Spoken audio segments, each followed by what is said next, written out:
We're back, folks. Welcome to episode 17 of the Get a Grip on Lighting podcast. On today's show, we have Tom Butters, the Director of Education of the Illuminating Engineering Society. That's right. He came on the show to tell us about all the great educational products that the IES is putting out. They got a bunch of stuff. Go to IES.org.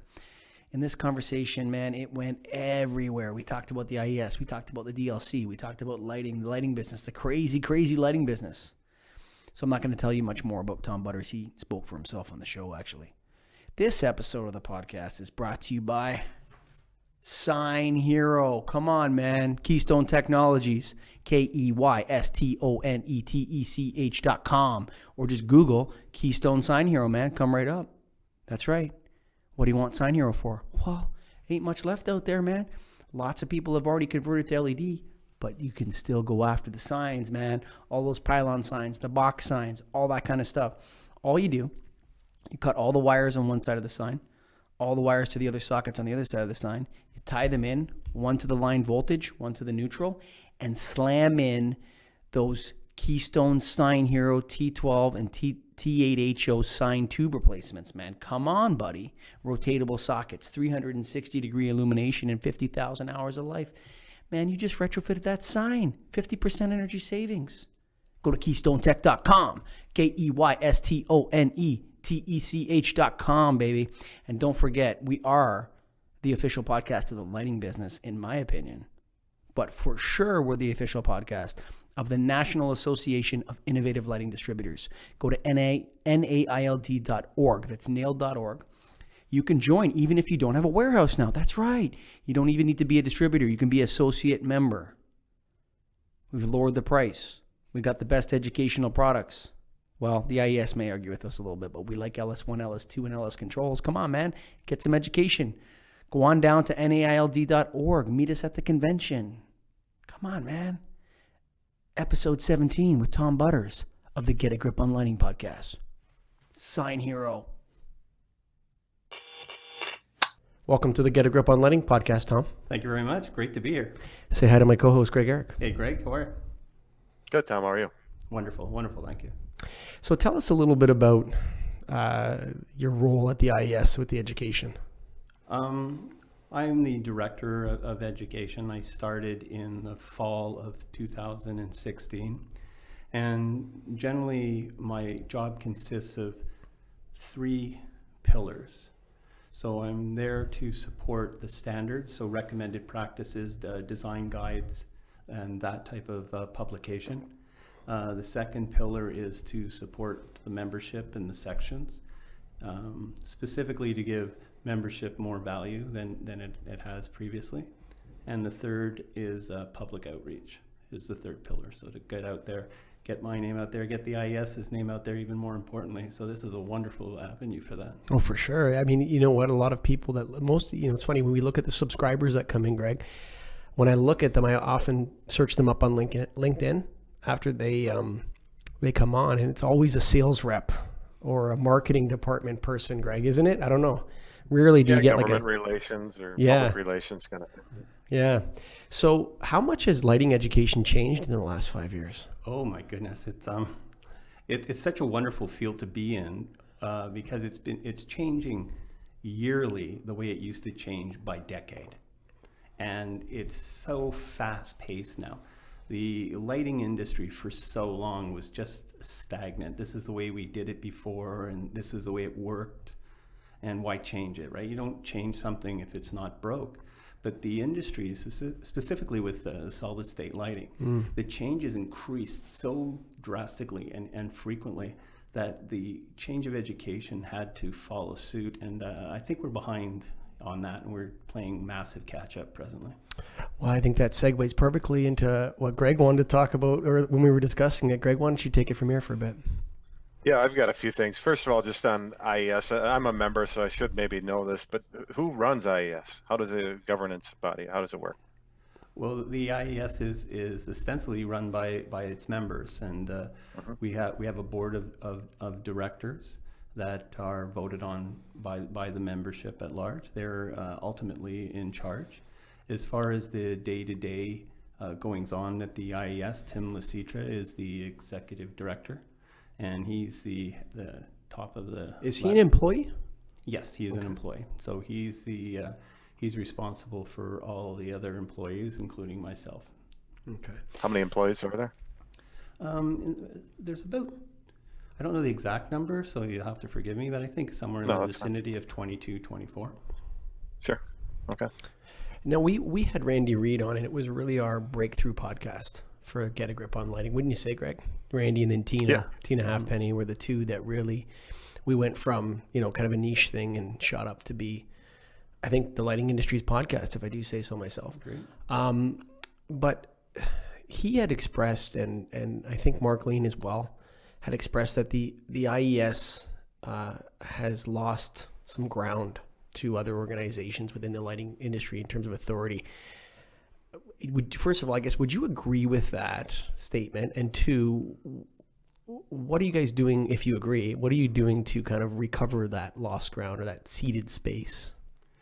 Well, I most certainly agree. That's basically how I got my job, by saying how we've lost ground entirely to other organizations.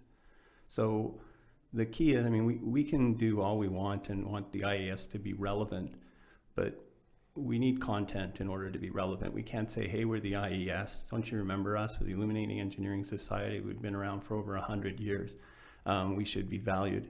So we're trying to build the content of what we can give to members and what we can give to the general public and the industry at large. And once we have that content, those programs, the standards in place, and they're functioning incredibly quickly with the industry, then I think our name will begin to take over the way, in my opinion, it should be. Now, on that subject of the three pillars, standards is one of them, and that's what you just mentioned. Correct. To me, the standard in lighting now has been DLC, or at least that's what it looks like from the outside. I agree with you entirely, and that's from a manufacturing perspective. So the materials, the IES is more involved with the application, the use of the materials, guidelines. A lot of energy codes are derived from the guidelines that our standards committees put together. But in terms of pure influence, I think the IES is, and you know what's interesting? I don't know when or which podcast it was that I brought it up, but traditional lighting people were slow to adopt LED technology, which is, I think, part of the reason why the IES was slow.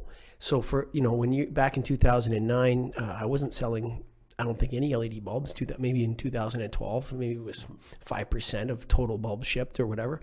I think most traditional lighting guys and organizations like the National Association of Innovative Lighting Distributors and the IES were toeing the water. But other people that were new entrants to the business were running full steam into that space. And so it wasn't that they ceded ground, it's that it opened up and other people moved in. Well, the nature of bore is a vacuum, and I think there was we left the vacuum when solid state lighting started. And solid state lighting has been around for far longer than that. It's only during that time when the products became functional in an acceptable manner, and that happened very quickly. From a lighting perspective, it happened in milliseconds type of thing. And in my opinion, we, the IES, didn't move as quickly as we needed to.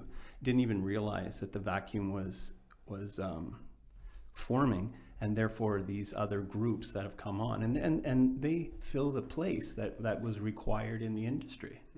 So and regardless of if you say, Greg, that you think the DLC, well, that's wonderful. I don't have anything bad to say about any of these organizations, because they filled a role. No, we're not against We're not against anybody. We're not. It's not like we. Well, you sound like you're against the IES. No, we're being critical. No, but I'm totally joking. No. It's fair. It's a fair comment, because I've criticized. Greg has criticized the IES. He's an LC. He's a lighting dork. Yeah. I'm not. Okay, so but from just looking on the outside, if you think about, I had a great question in my head there, but if you think about I don't know how to put it. It's almost like, traditional lighting people did not, I mean, in 2014, Greg and I were at a National Association of Innovative Lighting convention, and, LCs were talking about, I don't need T8 LED tubes. I can do the same thing with a 4-lamp, low power, low ballast factor ballast and 4 T8s. You remember that? I do. Yeah. Yeah, well, from an energy perspective, that's true. But they were almost against the mass adoption of LED technology in many ways. I understand, and I think you have to be very careful. And I think we're in a time in the industry now where we're a little better. If we put an LED T8 tube into a product that's designed to have an omnidirectional light source in it, the light that's coming out of that, the distribution that's coming out of that luminaire will be different than what's intended. Now, if you're just going around looking at light levels on the horizontal plane, then your LED products will provide much better efficacy than an omnidirectional fluorescent. But if you're looking all around on the ambient, then it may not. However, that being said, the T8 LEDs now give you more of an omnidirectional source. So that when they first came out, they were very directional. You had very tight beams. So yes, my efficacy is excellent, but it's only in that beam pattern. And I don't have the vertical illuminance that I may require in my space. And the other thing too is I thought a lot of the luminaires looked dark. So that's basically the reason, because there's no light up above. And I think that when you have an office full of 2x4 foot troffers, say, and you would put those 180 degree directional LED tubes in it, you would see that there was dark around the tubes, and you could see these lines of light in the fixture. I don't think it looked good at all, but how many people actually care about that, Greg, Eric? Yeah, that's a good point. And one of the things I want to ask you, Tom, and I'm going to probably ask this on just about every person I talk to on this podcast, because it's something I think about all the time. But in the future, we're talking about T8 LED lamps right now, and you've kind of indicated that those fixtures aren't always necessarily meant for that type of light source, even though they are more omnidirectional. Where do you see it heading? Do you think it'll continue to be, let's replace this fluorescent fixture, or keep retrofitting it and keep putting LEDs in it, or at some point do we just got to start over and put new fixtures in? Oh, what a great question that is. The whole draw to LED is the efficaciousness of the system. So the total lumens per watt that are being delivered.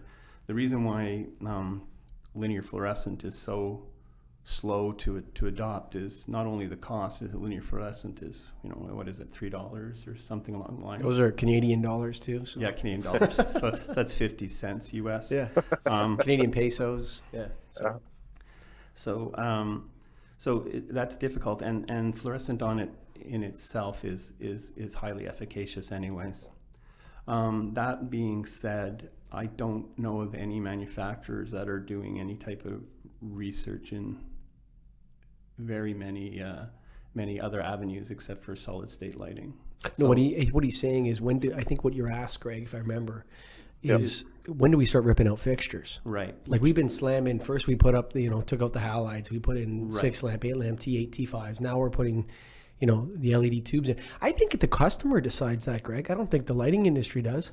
Well, they do, but I think at some point we're going to, or we're maybe going to have the power to do that. And that's what I'm just kind of, trying to figure out. Yeah, there's no doubt.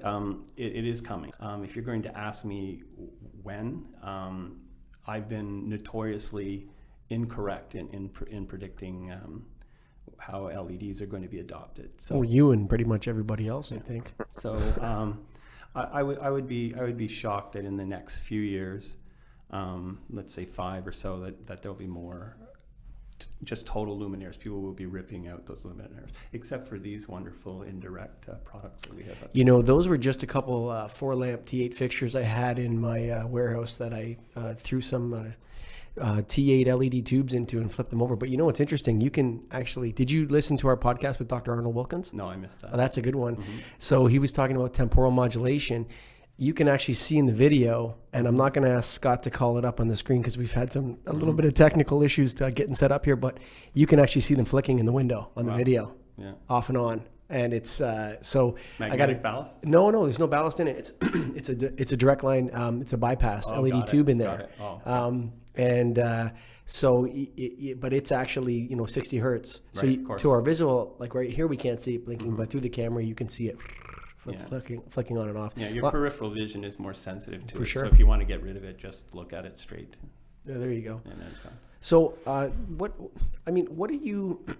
have you guys done in the training avenue? What have you guys done to really provide training to the public, the non-IES members, and also your own members? Oh, thank you very much for that question. I appreciate that. Well, we're working on developing new programs. We have we started in June 2017 to have a monthly webinar series. Our first webinar series had 87 attendees, which we thought was okay. It's a nice start. However, within 3 months, we have over 1,000 people registered for each and every one of our seminars. Our webinars rather. They're presently free. We're getting an incredible, because they're free. You have the drawback that you register, but you don't get everybody who registers to attend. So we're charting now at about 52% of registers to attend, and that's excellent for a free webinar. These webinars then are recorded, and we have them on our website. This is a member. What is your website? www.ies.org. Okay. And these webinars are available to our members. It's a member benefit, so we have them all cataloged and up on our website. And that's just one of our programs. We have a number of other programs. I can get into them as much as you wish. Talk about it. Yeah, sure. Talk about them. The one I'd really like to discuss is something called the Indispensable Lighting Series. So these are professionally filmed videos of it. They were at least an hour long, and they're available to anybody on our website. Again, www.ies.org. How am I doing with the promotion? You're doing good, man. There Just we keep go. shamelessly promoting that IES.org. I will do that. IES.org. I will do that, and I will still have a job. Yeah, sure. So the Indispensable Lighting Series, we have 4 parts now, 2 different series.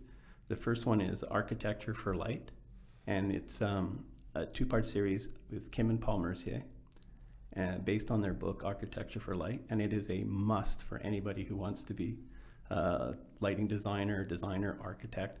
Just absolutely fabulous, very accessible. The second part is the second series is called Lights of the Round. You guys can't steal that now. We have that. Yeah, that's right. It's up there with the Get a Grip on Lighting podcast. Anyway, exactly. And it was so, and what that is, and we just released it in January, and it is the players in the lighting design process and specification process. So we have a round table of an architect, designer, engineer, someone representing distributors and manufacturers, and lighting control specialists.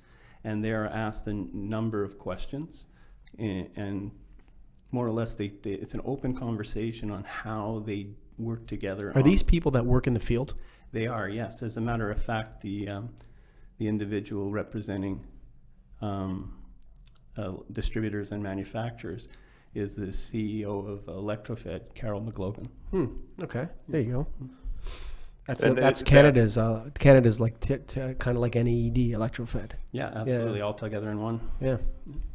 We have fab. And is that discussion primarily focused on new construction or starting in a new space? It's pretty much anything about how they all play together. And one of the questions, I mean, what you don't see is I'm producing it, directing it, sort of thing. I'm in the background. I come in and I tell them what the question is, and they paraphrase it, and out it comes. I mean, one of the questions I always like to bring up as an example is, a lot of people think that a distributor is just a banker in the lighting design process, and so they discuss that. And I think Carol gives a lot of wonderful reasons why that's just not so. So as a former board member of the Lighting Distributors Organization in the United States, and as the former president here, I'll tell you, there's different kinds of distributors. Of course. Absolutely. You know, there's some that are really into, are almost like lighting designers. They're basically lighting design. They used to be distributor, order desk and counter sales, and they've sort of changed their business. And there's ones that are more like Greg and I, which are kind of more on the practical contracting side of it. The implementation of energy efficient lighting systems. But before I get to my next question, what's your background in lighting? Well, it's a varied background. You ever sell light bulbs to anybody? Oh yeah, Okay. yeah. We call them lamps, but yes, yeah. Years ago, I had a degree in film production, and I was asked to go off for 6 months and film. However, I was living on my own at the time. I was young. I was living on my own. And I didn't want to take, I wanted to take 6 months off to see if I wanted to be a starving artist, because you need to pay your dues in order to do that. I started working as an electrical apprentice. So I was an electrical apprentice. I've installed all of this, and for about 2.5 years.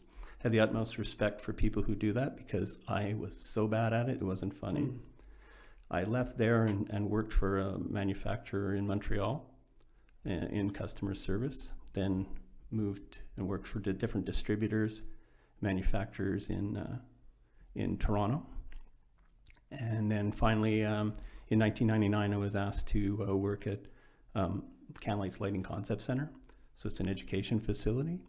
And in 2005, I became the director of that.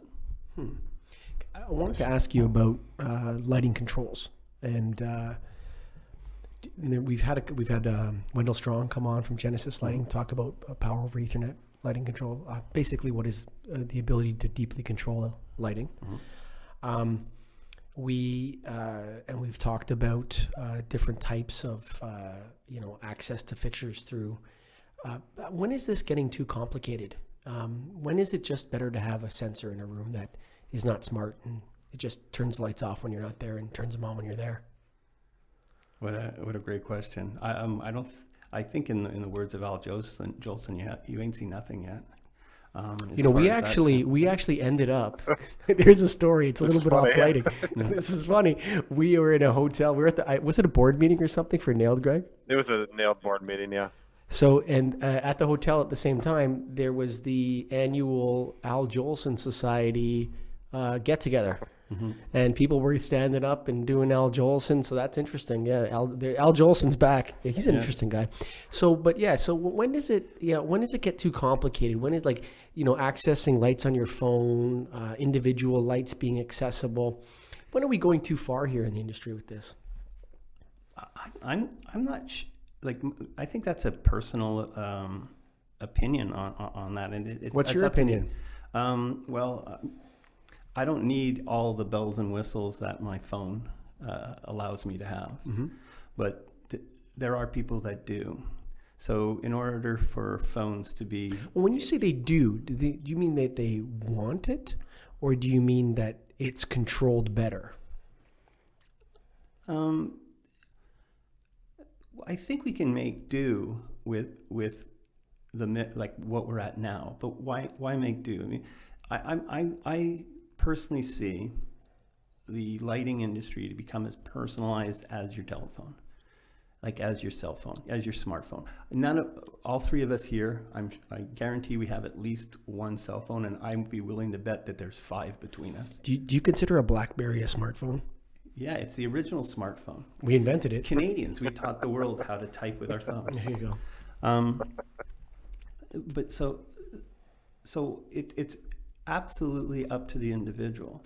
So how much is enough for me is going to be far less than how much is enough for everybody. Look at how we change the television. I thought it was wonderful. You gentlemen are far too young to remember, but when we went from having to click the channels manually to actually there was a little box, you got to push the button, and wow, look at how great this is. Yeah, you know what? I had a conversation years ago, and jump in here, Greg, whenever you want, but I had a conversation years ago with a guy from it was either Sylvania or Philips, and they were talking about making lighting a consumer product. And I just leaned back and I said, look, I sell light bulbs every day to people, lamps, Tom. I sell lamps every day to people, and I'm bilingual. I can you deal go with both light ways. bulbs You can get or into lamps, get into the trenches with us. Yeah, but I absolutely. mean, I just thought to myself, like, I don't think so, dude. I mean, people maybe they're over. Like, do you really need to get alerts on your phone from your light bulb, Craig? Get in here on this one, buddy. Yeah, I think you look at just society as a whole and what is everybody doing. We've all had. I'm trying to think of what to relate it to. A phone's a good example. Your clothes can be a good example. You used to just get a shirt, or you used to get just underwear or just socks. Now you've got options. People want options, and I think that's the same with lighting. Is that you want to have options. You want to have it customizable.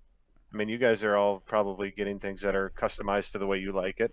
I know I do, because that's just the human nature, is to get it the way you want things. So if people want it, sure, do it. Do we need it? Maybe not. But what else? I would could say say that this. about a lot of things. I would say the vast majority of spaces that should be controlled with lighting controls, the vast majority, can be controlled to 98% of the energy efficiency with dumb lighting controls. I have no argument with that whatsoever. And so the case for, accessibility to lights is, I don't know if there's a really big business case there other than this. And to me, I know Greg disagrees with me. We've argued about it. I don't know if the end user consumer average person wants to be able to control the lights in their boardroom. Do you want to be able to control the lights in your boardroom from your phone, Greg? I mean, maybe it looks cool. Yeah, I don't know, man. I do, because I'm in lighting. If I wasn't in lighting, I probably wouldn't care. But Yeah. to have But that capability is nice. Is that because that you're aware of it? I mean, there's an awareness Yes. that has to come to it, and not everybody is aware of what we can do. I mean, if we go back to the phone analogy, I never use Siri. Like, why do I need to use Siri? I can do everything that I want to by myself, and other people will be sitting here going, "Are you nuts? Siri's the best." But hang on, this is what I made the point about the guy from Sylvania or Philips. Lighting is not a consumer product. That's the issue. So a TV is a consumer product. An iPhone is a consumer product. A Samsung Galaxy is a consumer product. The lighting in your space is an accessory to your life. It's a fundamental accessory. It might be and I've said it on this show, that artificial light is the greatest invention of all time. Okay, it's the greatest invention. It's the fundamental productivity driver of human beings was, fire, and then candles, and then light bulbs. The ability to see at night is the productivity driver. But it's an accessory. It's something that people take for granted, and I don't think they want to take it as a consumer product. I don't know, Mike. I'm gonna just jump in there, because one of the reasons we got you on here, Tom, was I read your article saying that we actually now have the public's attention. So let's leverage that and use it to sell LED lighting. LED not necessarily sell LED lighting. To educate the public was really my point. Yeah. Okay, then I'll sell LED lighting. You can sell LED lighting to educated consumers. Well, I mean, so what does a consumer need to know? Okay, so for example, my customers rely on my contracting and product knowledge and I go around every day and I sell lighting systems to people. What does the average consumer need to know about LED lighting that they don't know right now, Tom? Well, I mean, we're talking about now as opposed to in the future, and who knows what's going to happen in the future. But what people need to know now is far different than what people needed to know 10 years ago. In 10 years ago, the variables of light production were very minimal. Now it's so huge, the vast differences in light production, in efficacy, in color, and not only just in color temperature, but we're talking about the spectrum. We can go and fine tune a light source now. Here's a 3200 Kelvin, but you know what? I don't like what it does to my blues, and I want a punch of blue. So we can fine tune with short wavelength. More short wavelength energy, and it'll punch out my blue. So that's not a 3200 Kelvin like we envision it normally. It's a personalized 3,200 Kelvin. And I can see that type of thing happening, even in commercial, when people are talking about doing their living room or their bedroom and they want a certain look. And here, this light doesn't make I wanted that to look cream and it looks sort of green. So I need to change the spectral power distribution of this light source. And that's possible, like beginning to be possible now. And that, Mike, I think that's why is because you can do that with LED. Other light sources, you couldn't do it. It's just like your phone. Your phone was used to be able to call people. That's why you needed a phone, to be able to talk to somebody. Now you can do everything on your phone. Okay. You know, lighting has that similar capabilities. Okay, so we're not all going to sit around and agree with each other. Okay, so Okay. I'll throw something out. Okay, throw But something but that phone that you used to phone somebody, and that's all you could do is phone somebody, that phone lasted 20, 30 years. Now our cell phones are lasting maybe 2 years I have my own personal opinions on downloading upgrades that kill your battery, but that's my own opinion. So if you have a phone that lasts 2 years, you're lucky now. And Are you suggesting that the electronics companies are sending you upgrades that actually are implanting in obsolescence into your device, Tom? Is that what you're saying? Well, no, I'm gonna say no. Okay. That's not what I said So here- at no. all. Well, here- If you inferred that, I can't. But here's back to lighting and lighting controls and all that. You know, so you're talking about tunability, which I think is the most. So we had Mariana Figueroa from the Lighting Research Center on the last episode, and it hasn't come out yet. It's going to be out in a week or week before yours, and they were talking about the health effects of lighting, and I think that tunability is. I think most people look at the tuning of lighting as fundamental to being able to provide a health system that actually can cause you to be healthier, like not correlated. Right, but that is the door. That's the open door to the general public. That is the key. Like when you talk about somebody's health, it's wow. That's a gimme. That's why we all make sure that our office furniture is excellent, because the office furniture, people started talking about the ergonomic design of your chair so that your back doesn't get all cramped up with 8 hours or whatever of sitting. So that's the end. I mean, and that's the most important aspect of tuning LEDs. There's no doubt about it. The most important aspect is the aspect of health. However, when we get into the cosmetics of it, that we can change what a space feels like. We can augment it so that it looks outstanding compared to anything else. It looks unique. There is a consumer aspect to that. I think that's what Greg's always talking about with the changing out of the fixtures. I think that the point at which, Greg, you correct me if I'm wrong, but you've brought up a couple times on the shows, when do we stop retrofitting? When do we stop putting bulbs in? When do we start taking out fixtures? I think we start taking out fixtures when we have self-commissioning tunable lighting that automatically sets itself to some standard that is good for the general population based on your circadian rhythm in the northern hemisphere, say. And you put a date into it, it knows what date it is, it automatically knows when the daylight savings time comes in, and it tunes itself through the day. I think that's the point at which you go to your customers and you say, look, I know in the past people have talked about the health effects of lighting, and they've been, most of them have been charlatans, quite frankly, in my opinion. Okay, I'm not talking about now, but I'm talking now that people are researching this. The Lighting Research Center is researching this. We're going to have causational data that says this helps people, and when we have that, I think that's when you start changing out those fixtures, Greg, and you say to people, look, this works. It's we enter a date at the top of the fixture, and now the fixture starts off with a blast of 5,000 K light in the morning for everybody. It's a little bit brighter. I don't know what it would be that would be healthy. I think that's the point, Greg. What do you think? Mm-hmm. Yeah, I mean, that's what makes sense to me. It has to have some reason to do it other than because energy savings won't be there. So it's going to have to be something like that. Like you go to a factory manager and you say, look, your night staff is hurting, bro. They're sleeping all day. They're up all night. You can help them if you put in a system that is circadian rhythm friendly or whatever it is. And here's how it works. It does this tell me when your shifts start, and we'll program this luminaire, maybe remotely, to tune itself to give them optimal colors and amounts of light based on the time of day, based on natural light that's coming in and everything else. I think that's when you change the light fixture, Greg. Yeah, I don't know. I agree. I think that makes sense. What do you think, Tom? One thing I want to. Oh, go ahead, Yeah, Greg. go ahead. Well, I'm going to change subjects a little unless Tom wants to chime in. I want Tom to comment on that. What do you think? Well, I mean, the aspect of shift workers' health can easily be rectified and not putting a dime in any of our pockets. By We don't want to hear about that. I know, okay, so I won't say anything.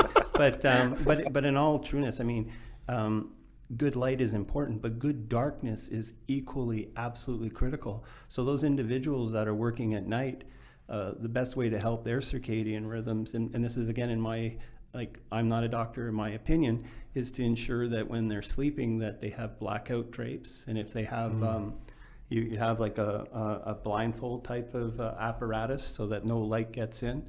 You can get those blindfolds anywhere. Sometimes they come with a whip, and that's very functional for sleeping. All right.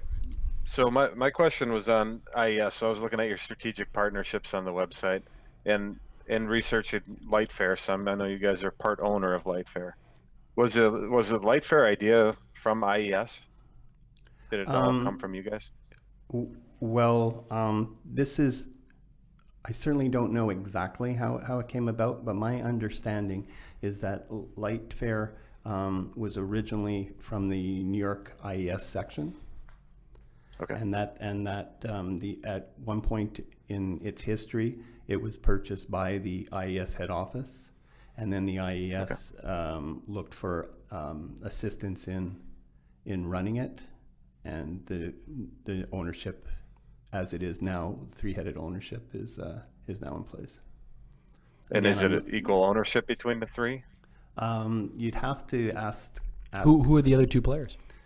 Lightfair itself and the IALD, International Association of Lighting Designers. Is it a for-profit organization, Lightfair? I'm not sure if you can consider it for profit.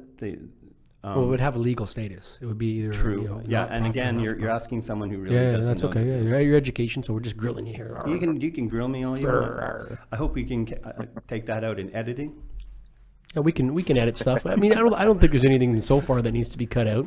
Just I haven't dropped any swear words yet or anything like that. I haven't got too excited, eh, Greg? Yeah. So No, you've been good. yeah, so I've been doing good. So back to you, Greg. You got those questions lined up. I'm sitting here in studio. I've never done an in studio one before, so go. Yeah, no, that's fine. So I guess on Lightfair, and maybe you don't know the answer to it, but is that a big portion of IES revenue, or is it more from membership dues and other educational programs? I don't know how large it is as a percentage. There is a certain percentage that it assists financially. Absolutely. Sure. Okay. Okay. And then as far as ahead, Greg. you have formal alliances, strategic partnerships, supportive partnerships. What do all those mean?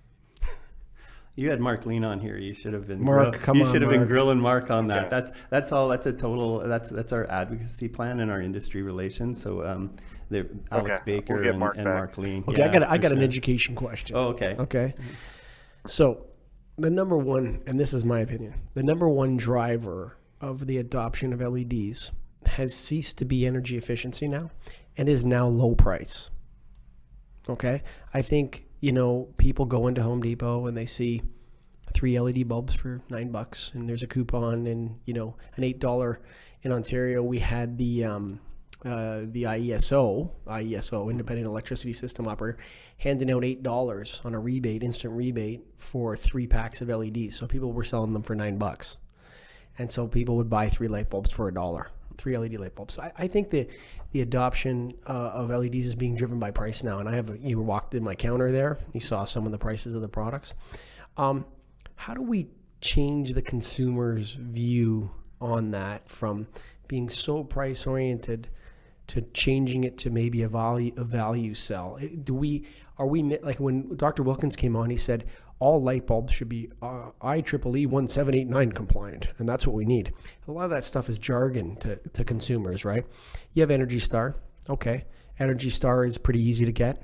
Every light bulb in my showroom has Energy Star, whether it's how many ever hours it lasts or whatever. They're all Energy Star. And anyone from Energy Star that wants to come on the show can come on and tell me, why it's a great thing. What do we need to really guide the consumers, to guide the end users? How do we educate them? What do we do? Well, that's a great question. The issue is, and this is my own personal opinion, again, it has nothing to do with the IES. I think manufacturers have enjoyed the fact that we had a population of consumers that didn't ask too many questions. So that's why rather than have bulbs or lamps marked with their correlated color temperature, we see daylight or warm light. I used to work for a manufacturer for many years, and which one? Philips, as a matter of fact. And I would ask the marketing people, why can't we just give it 3200 or what have you? And most of the time, the opinion that I got from the specific individual, and not Philips directly, was the fact that we don't want to complicate the matter in the consumer's eyes. Mm-hmm. So that's why you have this daylight lamp and you've got this warm light. And that's cool light. Yeah, and that's it. That's all you get, right? So cool light. So I think we need to educate the population on what it is for lighting. In the article, Greg, that you read, I made mention of a very real and lasting experience that I had when I was giving a seminar across Canada, and I was describing how light sources generate light. Different sources are generating light. This award-winning interior designer stands up and says, "We all know what 50 watts of light looks like." And to the general population, watts was light. Yeah, they're talking about incandescent light bulbs. Yeah, or even MR16s, right? The halogen lights, and even fluorescent that they were discussed. But that's the key. Now it's not even watts that's different anymore. We can't even say daylight. Daylight doesn't give you enough information. It doesn't mean anymore. anything. Warm light doesn't give you enough information. So we need to have a better educated consumer. Well, here's what I would say. The problem you're going to have is, like, let's say you wanted to increase the amount of levels of sweetness and bitterness, and you, instead of calling it sweet or bitter, you called it flavor number 3725. Right? So what does that mean? Oh, it means it's 90% sweet with 10% bitterness. It means I need a little bit more education on right, but I sweetness mean, and bitterness. I think people are bombarded with information right now, and I think that's why I think a lot of manufacturers are going back to those traditional lighting labels because people know what they're going to get. But may I stop you there? Because I think lighting people are confused by Kelvin temperatures. I don't doubt that for a moment, but you don't get what you get. A 5,000 Kelvin or 3,000 Kelvin lamp from one manufacturer is totally different than from the other one. You put them side by side, there is a noticeable difference, and it's even greater now because of the ability to manipulate the way an LED produces light, so that the difference is much greater than it's ever been. So you're telling me before. there's two different colors of 3,000 Kelvin? No, there's more than that. Way more than that. There's way more than that. Well, guess what? The host of the Get a Grip on Lighting podcast didn't know that. So how are we going to get these consumers to figure it out? Come on, man. Well, it's in its infancy, as I mentioned. We've done. So let me hang on a second here. Okay, so you have. I remember back, you'd put a Philips 3500 KT8 beside a GE 3500 KT8. There'd be a slight difference maybe between them, right? Yeah, one's a little pinker and the one's a little bit, right, or whatever. One's a little greener. Sure. And there'd be like tolerances and stuff. And what it was one was 3150 and the other was 3210 or something like that. Not necessarily. Okay, but hang on my point for a second here. Now you have a Kelvin scale, which basically you're saying is not accurately displaying the color of the lamp. Like the Kelvin scale is ineffectual in its ability to pass on what the color of the experience, the color of the light that the consumer is going to get. The Kelvin temperature will put you in the ballpark. See, I don't even think most lighting people know that. Did you know that, Greg? Yeah, well, that color binning that LED does. So the binning basically means it's a range of Kelvin temperatures. Is that kind of where you're getting at, Tom? Yes, but even now, I mean, you can still have, as I mentioned, you can fine tune LED products now, so that you can have a 3200, but it really brings out the wicked blue. You were in your saying that, shirt. yeah. So what measurement criteria is the lighting industry using to indicate this? Well, there's nothing to be used now. They're going through a lot of different metrics in order to try to ascertain it, but it's tricky. It's a moving target right now. Kelvin temperature puts us in the right. Hang on one second. We're just going to do this. You just blew my mind. So we don't have as an industry, we don't have a metric to properly measure the color potential of the LED products we're creating. Okay, I will stop you there and say that is not entirely so, but it depends on how much you want to, how accurate you wish to be. I want to be as accurate as possible. Then we don't have that. We're working on multitudes of metrics in order to try to narrow down that Okay. gap. But Do you guys have a committee at the IES working on this right now? Absolutely. Yeah. Well, how far along are they? It's right in its infancy. We announced the Globes initiative at the last annual conference, and there's people working in standards all the time. Because the answer has to come from you guys. Mm-hmm. Well, don't get me wrong. I don't want me. I'm pointing my finger at That's you. okay. You Watch can on point everything at YouTube, me. folks. Get a grip on lighting. I'm pointing at Tom. Please note there are 4 fingers pointing back There at you Michael. go. We're in the ballpark. We're Okay. in the ballpark. It's not. I'm not saying you should dismiss color temperature, because it will put Move you a in little the right, closer to your mic. Yeah. It will put you in the right ballpark. But depending on how accurate you want to be, you need a 2-part metric. There's a lot of So was it always this way? Or is it, and just LEDs are making the contrast so stark now we have to do something? exactly. It's always been this way, but the deviation has been such that we could let it go. You mentioned the GE and Philips lamp, and you add an Osram Sylvania lamp in there, and they're all 3,500 Kelvin. They're gonna be slightly different. One's going to be a little orange, one's going to be pink, and one's going to be green. Mm-hmm. And that's just because the mix, in order to get to that average, it's not really an average, but to get to that color temperature, the mix can be different. I can get here from where I live from a variety of different routes. Sure. Right. I have to go to northern Scarborough. I have to go to northern Scarborough in order to get here. And I can come by a multitude of routes. Mm-hmm. It'll be a little different. It'll take a little bit of different time. So, but they're not ending up at the same place, They're ending up in the same parking lot. yeah. Okay. But why does this matter? I just think it's important for people to know, so that they're able to ask the Important right for who question. to know? Consumers or lighting guys? Oh, I think lighting guys really need to know. Lighting guys need to know, and all good lighting guys know how important it is.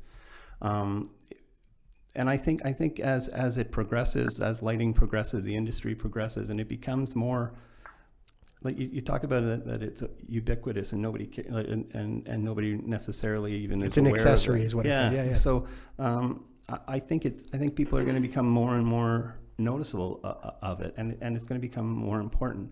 Now, will everybody need the exact? See, I think fine-tune? good lighting is unnoticeable. How's that? I think yes. I mean, I'll just answer that question by saying yes. Good. You notice bad lighting much greater than you'd notice good lighting. However, if you're looking for it, there's good lighting and there's amazing lighting, and you would notice amazing lighting if you're tuned to what you need to watch. That's also site like application specific. So amazing lighting in a factory isn't amazing lighting in a restaurant, right? So Correct. Right. So amazing. Like I know when I go around who's got a good lighting system and who doesn't. And, but I just, Greg, do you have any, like, is your mind blown here? Or is it just me with this whole color temperature thing? Well, I know there's that new standard coming out. I don't know much about it, but I haven't really put too much thought or effort into it at this point until we kind of get that clarified. So I don't know if my mind is blown, because I know it's all new.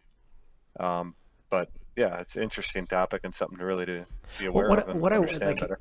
What from my perspective, it's when I think about it, whenever I think about anything in lighting, I think, does this matter when I sell?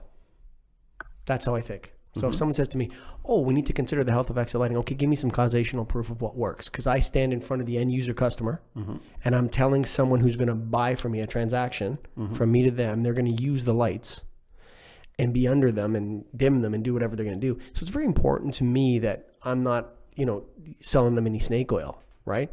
So when this stuff comes up, I think to myself, okay, can I charge more for it? Can I offer it in some way that will make, Atlas lighting stand out amongst its competitors? I can't even begin to think about this different color temperature thing and tell me how an end user consumer, so you're this is me, okay? Let's say you go to a high-end male clothing retailer and you say, hey, I got something for you. If you change out these light fixtures, we're changing light fixtures, Greg. Greg's happy. He wants to change light fixtures. So if you change your light fixtures, you can actually tune them based on different things. And if you want to show off a new line of, blue suits you're bringing in or something like that, it can help. What other applications are there for this color temperature, this intense, deep control of color temperature? What other applications are there, Tom? Well, the retail is a huge one, and you don't even have to go any further than a changing room. If you go into a changing room, and this is not new science, this has been around, this color temperature changing has been around for years, and I'll explain why in a second. When you go into a changing room, there's a lot of places where the lighting there is the worst in the Agreed, whole, yeah. and it should be the best, because that is where individuals make their final decision on whether they're going to use it or not.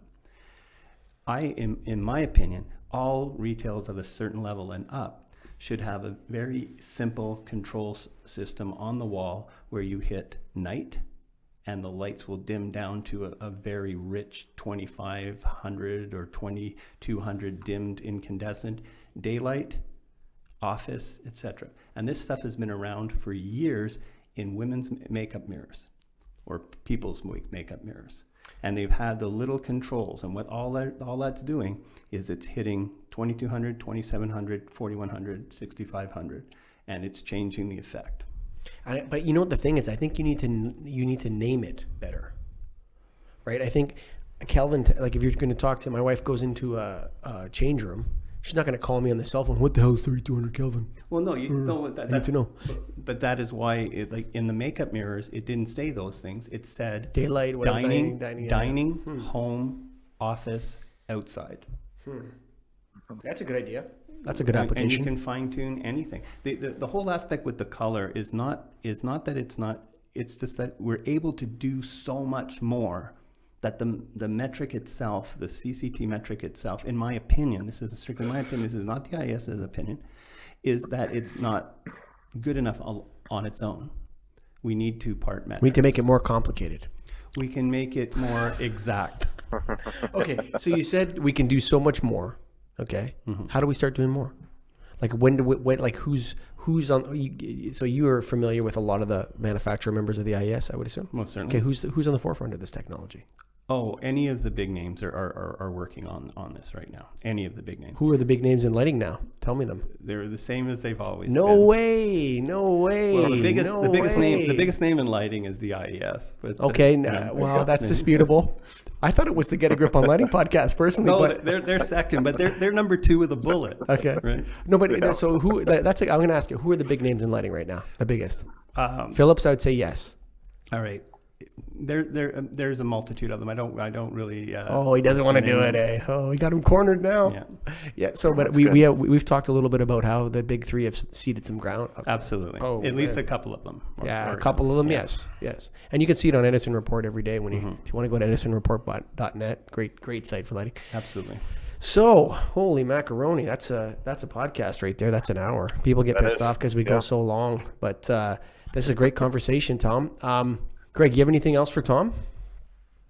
I don't think so. No, I appreciate the time. Tom, we appreciate you coming on. Thank you. It's first in studio guest. Tom, is there anything that you'd like to talk about with respect to the IES right now? You talked about your webinar series that came out. Where can people find the webinars? Can non IES members access the webinar series? Absolutely. Okay, where can they find it? They can find it on IES, www.ies.org. IES.org, yeah. Or that any of your listeners, and I might regret this, they're welcome to email me at tbutters, butters, at ies.org, and just put webinars, whatever in the heading, or Get a Grip podcast in the heading, and, Sure. and I'll get to it. Okay. And I'll help them out. How else can let's say somebody's starting out in the business.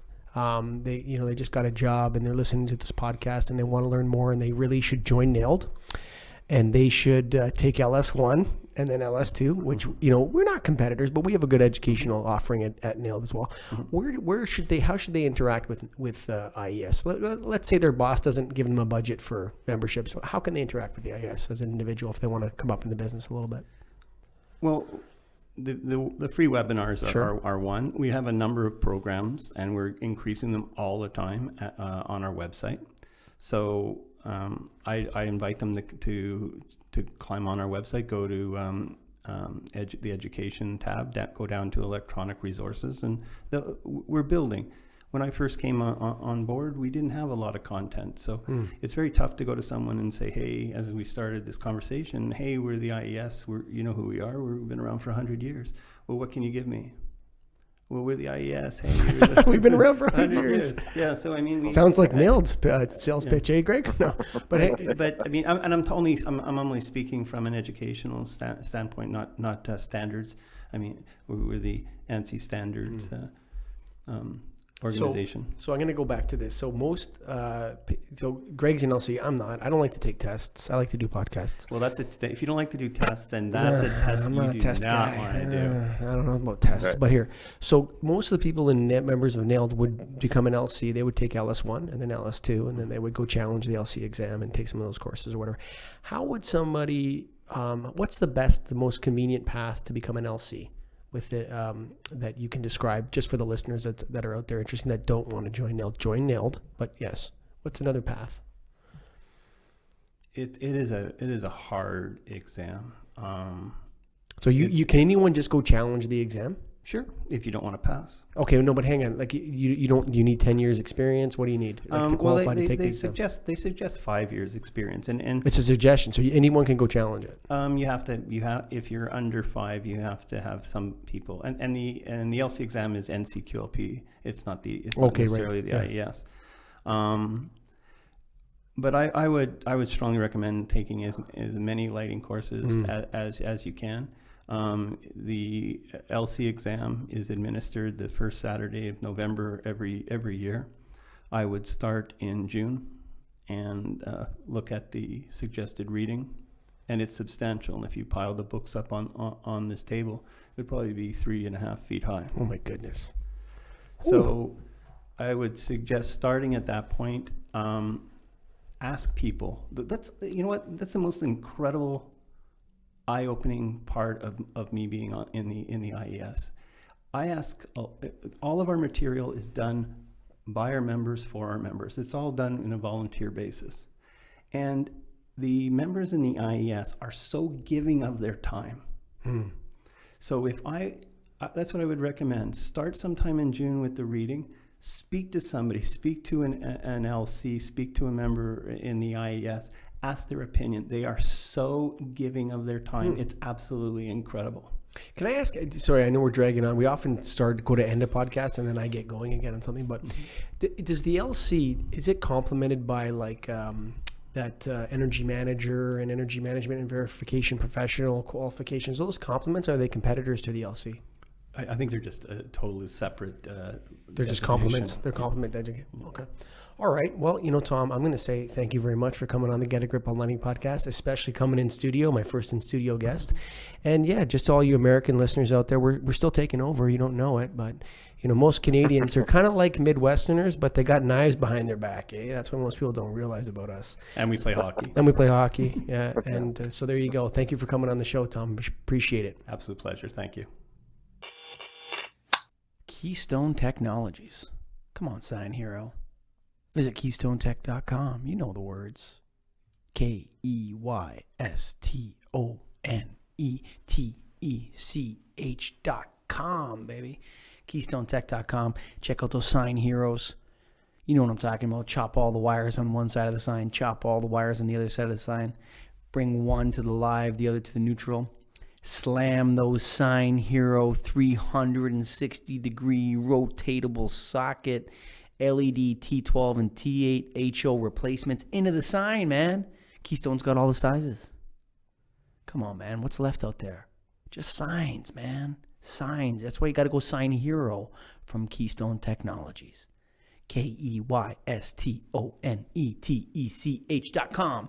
And don't forget that this is the unofficial podcast of the lighting business, but it's the official podcast of the National Association of Innovative Lighting Distributors. Remember, we were first. Get a Grip on Lighting was the first serious lighting podcast. Visit NAILD.org. It was brought to you by the National Association of Innovative Lighting Distributors. That's NAILD.org, man. Get some education. Join the association. We have a new membership category called Associate Member. That means if you don't have a warehouse, if you don't have a warehouse full of light bulbs like I do, you can still join NAILD. What? Yeah, man. That gets you all kinds of discounts and free webinars and all sorts of stuff. So visit NAILD.org for information, for joining the association, to check out our events, and to click on our podcast. But you can just go to getagriponlighting.com too. And thanks to Tom Butters. Thanks, Tom, for coming on the show. The IES is bringing there's so much education, so much learning needs to happen right now in the lighting business. And Tom Butters has really come up big with a huge menu of different training that the IES is putting out, all kinds of different things. They're putting out a podcast. They're putting out the Lights of the Round. They're putting out a bunch of webinars. Some of the stuff's for members, some of the stuff's for non-members. So check out IES.org and Tom Butters. You can also go to the getagriponlighting.com website, and you're going to see a bunch of links to the IES website links there, the social pages, LinkedIn. They got it all. Twitter, Facebook, Instagram, LinkedIn. The IES is balling on that for sure. They got all the different social stuff. So thanks, Tom, for coming on the show and telling us about the IES and having a great conversation with us. And other than that, peace. Get a Grip on Lighting, episode 17.